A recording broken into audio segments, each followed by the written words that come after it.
Hey guys, how's it going today? We've got the 990 Super Duke out here with us, and this is an 08 model. This is going to be the first impression ride review of this machine. I'm also going to do a walk around, but I've only been on this bike like maybe 10-20 minutes after I got back from buying it. I did a little test ride at like midnight when I got back, so I haven't had this thing, you know, wide open or done much of anything with it at all. So this is going to be a true first impression ride review. Don't get these that often. So I figured I would turn on the camera here in the 360 and go out and talk about what this machine is like on the road. So we might even go down and do a cornering video today at Wildcat Mountain if we have time. If not, we'll do that tomorrow. So, all right, let's check out this 990 Super Duke. Let's get on the road.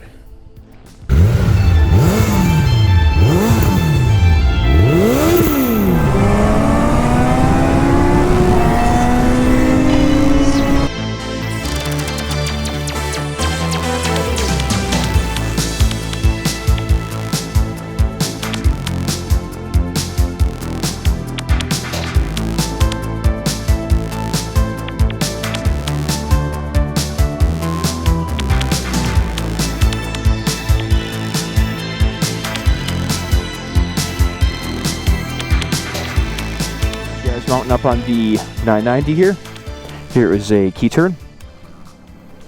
Dash is a little dated, of course, because it's an 08, but I do enjoy a analog tack. I gotta say that much. So we'll swing a leg over here. Hopefully not hitting the camera tripod or the camera mount for the X360, which we did not. Get the plug in the old airbag here. Got a Helite race airbag. It's quite a tall machine. We'll talk about that a little more on the road though. So riding on gravel here with these Angel GT tires is kind of interesting. You got to be careful because obviously they're street tires and this bike has a lot of power, so get a little careful on gravel. All right, some initial thoughts here is the V-twin on this is a little more smooth than I thought it was going to be, but this also is not a stock 990 because, you know, these bikes haven't been made for a long time because they went to the 1290 and now they're at the 1390 Super Duke, although the 990 is being made again, but it's no longer the V-twin, it's a parallel twin, and that came out I think in 24 or 25.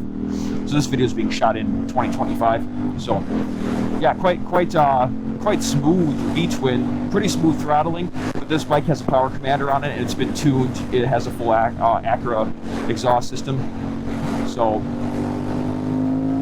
a lot of torque on this guy. I'm gonna warm these tires up before we do anything crazy though. It's going to be interesting to see how this behaves coming out of corners, like in second or third, to see how the throttle is, if it's smooth or if it's a little twitchy. I gotta say right away, there's quite a bit of vibes in the pegs here, as far as you know, V-twin vibes. The seats got quite a bit, the pegs have quite a bit, the bars have like almost nothing, at least at these speeds.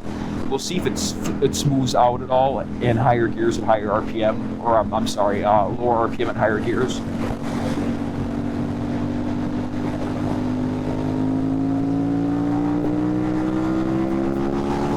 Oh yeah, it pulls all the way through the rev range really nicely.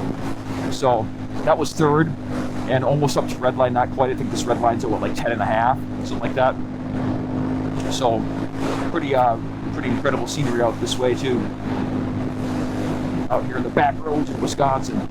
So the bars are very wide. Do the initial ergo assessment here. Bars are extremely wide on this. These are not the stock bars. These are pro tapers. But yeah, the bars are quite wide. These pro tapers are anyway. And the seating position is pretty relaxed in the legs. It's supermoto-ish, but it's not truly a supermoto seating position because you are leaned too far forward. So it's a more aggressive position. It's not like a DRZ 400 or something, or a YZ 450. It's not like that. It's the legs are slightly more tucked up than that, although these are not true rear sets by any stretch of the imagination.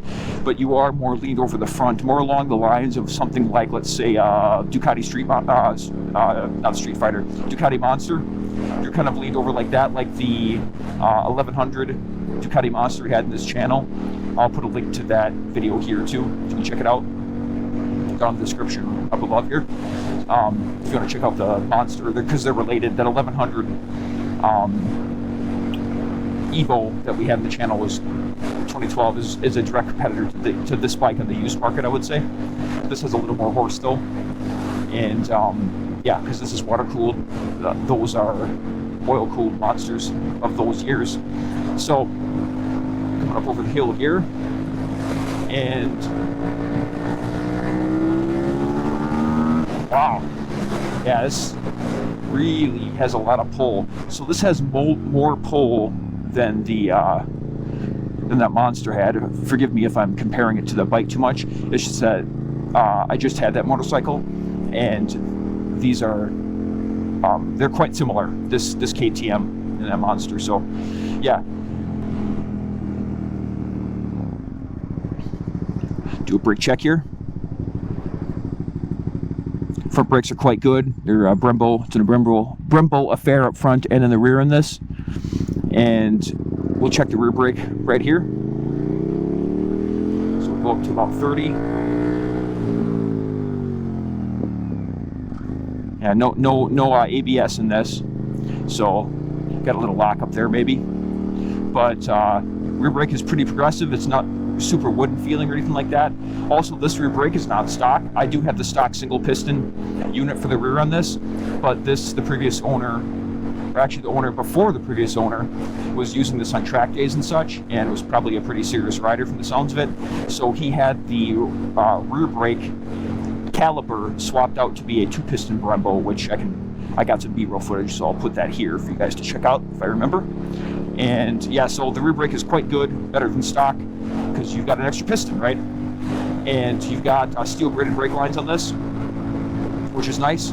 Not sure if that's stock or not, but because I had a 1290, I believe these did have stock steel braided brake lines. Oh man, there's a lot of pull in this machine. It's pretty fantastic, to be honest with you guys. And it doesn't really taper. I was expecting it to taper off in the top end like a lot of V-twins do, but this just keeps on pulling for the most part here. Let's see what gear we're in. We are in first gear, so we are going to have ourselves some fun here. Hopefully we don't loop out hopefully we don't loop out here, but we're going to see how much. Okay, so that was the rev limiter there of second gear. It seems to me like the vibration of the seat is probably going to be getting to your what would you say, bothering your butt after a while, because it's pretty significant vibration. Let's go up a couple gears here and see if it smooths out. Okay, it does smooth out a bit if you stay around 4,000 RPM and you're cruising at 60 miles an hour here. Yeah, it does significantly. The vibration does reduce significantly.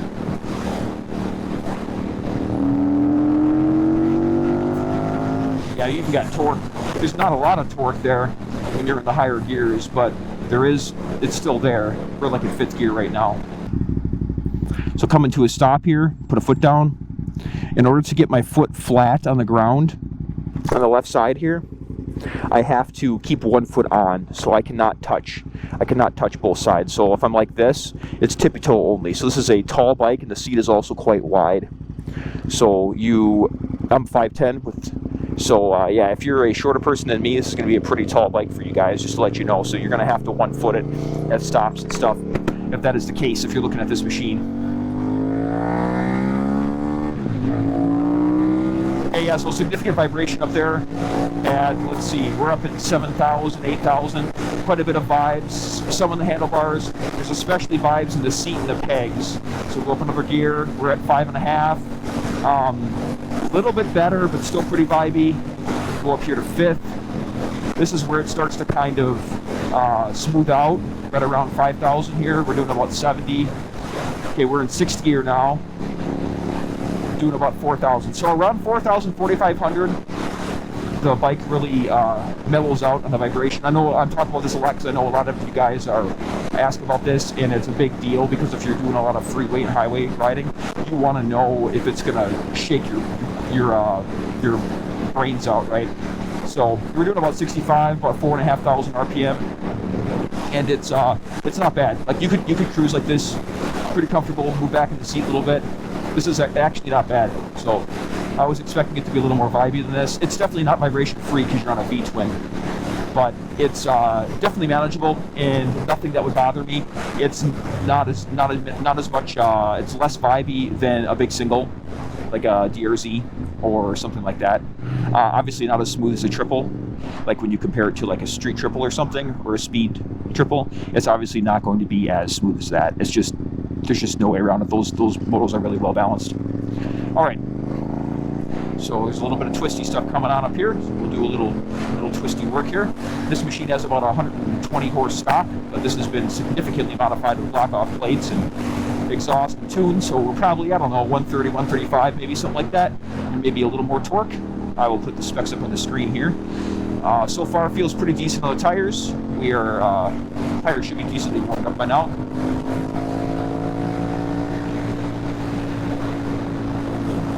We've got a lot of leverage over the bike. These bars are just extremely wide. I like wide bars, but even for me, these are wide. These are like, it's like full-on dirt bike width, but they're more aggressive of a lean forward than a dirt bike, but they're a full-on dirt bike width on the Pro Tapers here.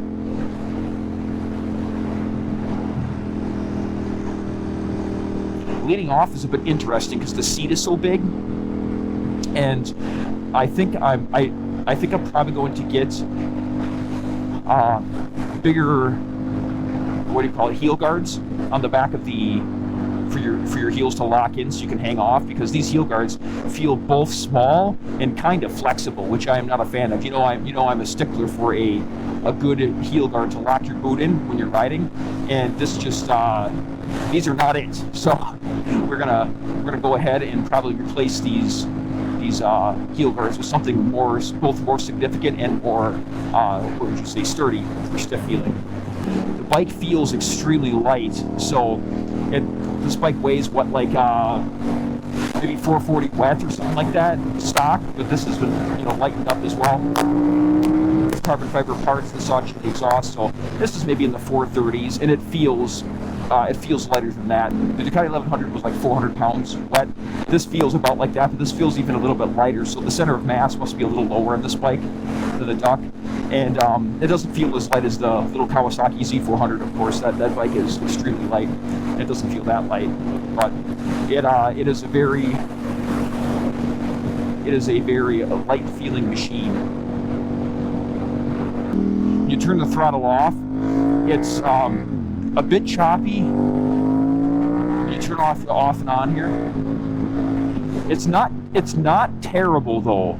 I was expecting it to be a lot more jerky than that. So I've had worse throttles. I would say the unmapped little Z400 has throttle that's probably just about as choppy as this.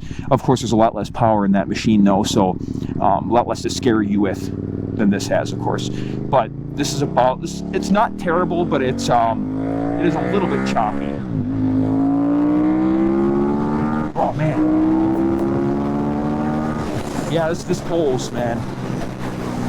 And the engine braking is not as significant as I expected. I expect the engine braking to be really radical on this, and it's there, but it's not like ridiculous. Also, the Acra exhaust is really loud, so I apologize if I'm shouting at you guys, but I have earplugs in, and it's still really loud. So the Acra exhaust in this is no joke. Okay, so how does it feel kind of just going side to side here? It feels extremely nimble and light with a lot of leverage because of, and well, part of the reason it feels so nimble is because of the leverage of these really wide bars. But for how big this machine actually is, as far as tall and such, it feels very light. And even when you're like doing slow speed maneuvers, it doesn't feel like a heavy bike. But due to you being so far from the ground and not being able to flat foot at all, unless you scoot over to one side, at least if you're of a under 6 foot height, it feels a little bit bigger than it should, right? So otherwise, very nimble machine. We'll see if we can hit a few of these corners up here at a halfway decent speed, and we'll see how it feels on the side of the tire. How does it hold in the corners? Kind of what I'm asking, right? And in these like quicker sweepers here, it feels really good.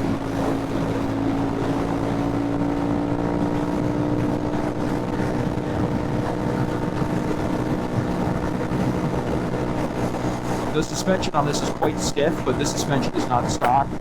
So this suspension has been changed out, or the front springs have been swapped out for basically the R version, the R spec of this bike. This is not a true Super Duke R from this generation. There's only like 100 of those brought to the US as far as I understand.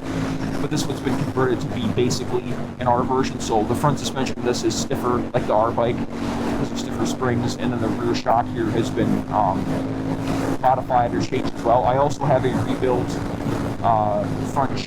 rear shock for this if I need it, that came with the bike. Okay, that's the rev limiter there. At the very extreme top end, the power does fall off. So once you hit, you might as well shift around like 9,500, I would say. That's kind of the sweet spot for where all the power is until you've got basically when the top end starts to fall off. So no reason to really bang off the rev limiter with this like a sport bike. That was just a test there I did to see what the characteristics was like up there, but no reason to really live up there. I would say most of the power comes on between, let's see, yeah, it's like it starts really kicking out about 6,500, 6 or 6,500 up until about 9.5 is where all your juice is in this bike. It's kind of my job to nitpick things or pick the nits, if you will. But this bike is really good. I mean, I'm just kind of like honing in on what I dislike and stuff like that when I'm on these first impression rides. But this bike is an absolute lot of fun, and also the value on these machines. My gosh, you guys, you can pick up one of these. This is like a 23,000 mile example here. It's a really clean example.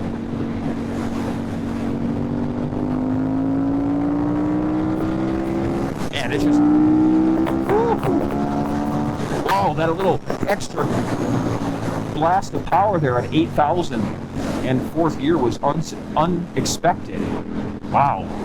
Yeah, so we're talking about the value on these. The value on these bikes are just like, you can pick one of these up for, let's say on the low end, maybe 3,500 depending on your area and time of year, in the US at least, all the way up to 5 or so. You probably shouldn't pay more than 5.5 one of these unless it's like pristine and almost no miles and hasn't been sitting around or something like that. It needs a lot of work, right?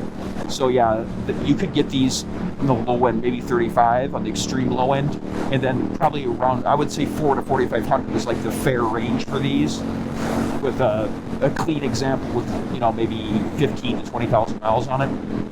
So really, I mean, what a value. I mean, what a value for. Maybe we should rename this channel to the motorcycle value channel, or maybe it's like value hunters. I don't know. I seem to be talking about value buys on this channel a lot. But yeah, these now. The caveat is these, of course, don't have any rider rates, no ABS, nothing like that. So if you value those, you can't get it in these old Super Dukes. It's just not there. They don't exist. They didn't have any rider rates.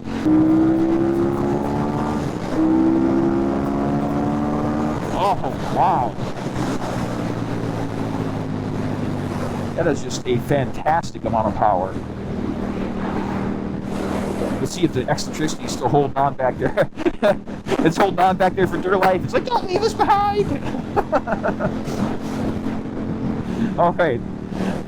Yeah, I think we should probably end this video soon. This is going to be a really long first impression video, and because I'm having a lot of fun, as you guys can probably tell. All right, guys. So, if you got any more questions about this KTM, make sure or other videos you want to see of this. I'm going to have this bike for a while, I have a feeling, because I enjoy it. It's been pretty fun today. So, let me know in the comment section if you got a 990 or you got a modern Super Duke and what you think of it. And if you'd like to know any more about this machine, we'll keep making content with this. We're going to do a walk around video, do some more thoughts about it. Yeah, I'll make as I get more accustomed to it, we'll do an actual pros and cons video, not just the seat of the pants kind of first impressions, which is what this video is. If you guys enjoy this content, make sure you like and subscribe. If you like to, you don't have to, but you can. And we will see you guys in the next one. Bye, everybody.